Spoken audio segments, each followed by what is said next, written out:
In every Michelin-star kitchen, there's a foundation every chef is taught to master. These techniques have influenced modern cuisine around the world more than any other. Developed by Auguste Escoffier, these sauces aren't just recipes, they're the basis for experimentation and innovation. These are the 5 mother sauces every chef needs to master. Hi, I'm Dr. Ted Rogers. Certain cultures build all of their cuisine around a series of sauces. French cuisine is no different.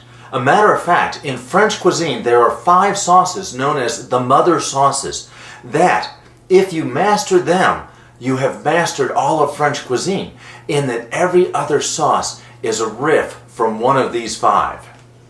The first 3 of the mother sauces build on a roux, which is nothing more than flour sautéed in butter.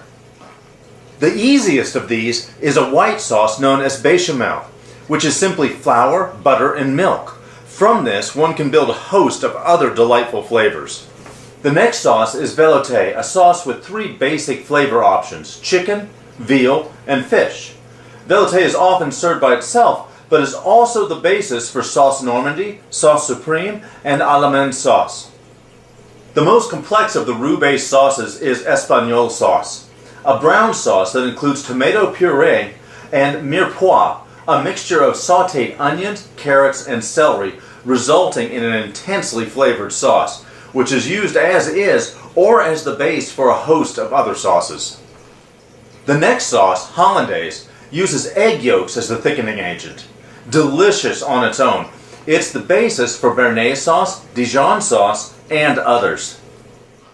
The last sauce is a classic tomato sauce. It may look like what you put on pizza, but with rendered pork and aromatic veggies, it has much more flavor.